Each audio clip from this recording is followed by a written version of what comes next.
Two, Jeffrey. Jeffrey has no idea what he's doing. He's always sick, always run down, never knowing what to do. What does he do? He's sick for a week. He sleeps for 12 hours a day for that week.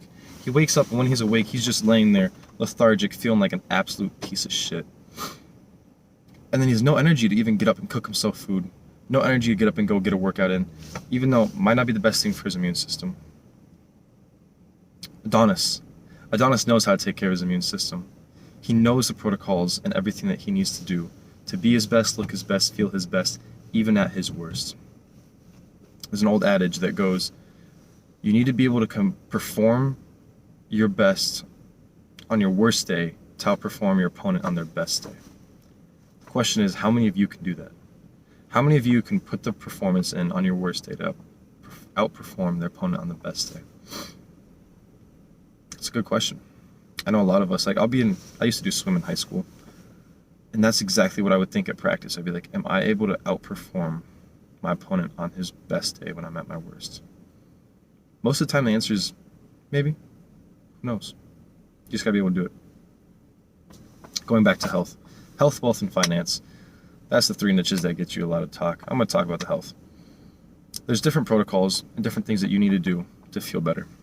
Personally, I listen to Andrew Huberman. He's a neurologist and ophthalmologist at Stanford. He has a podcast called the Huberman Lab Podcast, where him and his team, they go through and look at research articles, cipher out the knowledge, the research, cut out the bullshit, and give it back to you in a concise, condensed way that you are able to understand without going, what does that word mean?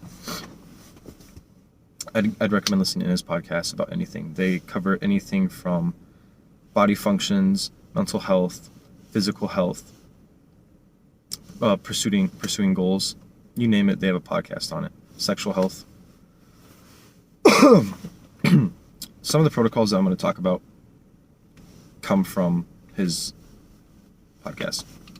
When you're feeling like shit and you're sick, most of the time you're out for a week, you're sick, laying on your bed, sleeping for 12 hours, waking up, and then just laying there lethargic.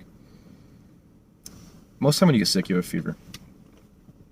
When you have a fever, your body is heating up to make your core temperature hotter than it should be to kill off the virus or bacteria that's inside you, making you feel like crap.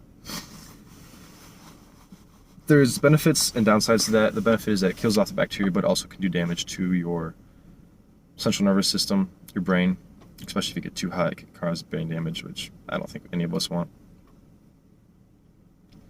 Something that the body does is if you are exposed to heat, let's say you go into the sauna. When you're in the sauna, your core temperature is heating up. And then suddenly your body's like, wow, we're heating up, I want to cool down. So it activates your sweat glands, activates your brown fat to want to naturally lower your body temperature. When you get out of that sauna, your body, even when it reaches its normal temperature, is still going to continue to lower its temperature. So let's say you hop into a 100-degree sauna, body temperature needs to be 98. You heat up to 100. As you get out, you're still going to cool down to 98, but then your body's still going to want to go lower, so it's going to go 97, 96. That's just how the science works. I don't know how else to explain that, but use that to the best of your knowledge. The same is applied to cold exposure. When you get into an ice bath, you go outside in the cold. Let's say you're wearing just shorts and a shirt outside in the winter and it's like 30 degrees. Your body temperatures are going to go from 98 down to like 96, 95 and go down, right? Once you get into like a normal temperature room, your body temperature is going to go back up, hit 98, and then continue to warm up. That's how that works. That might be something that you're feeling. I know sometimes I'll go outside, like let my dog out, and then as I'm outside, I feel myself getting cold. I go back inside and I heat up. And I'm like, wow, why am I heating up? I was just out in the cold. That's how that works. You can use those to help benefit you when you're sick. Not sure quite how. Do your best. You need to take care of your immune system. I'll make a more in-depth guide of how to take care of your immune system protocols that you need to use from Andrew Huberman's lab in a following video. Do the hard work, especially when you don't feel like it. Talk to you guys soon.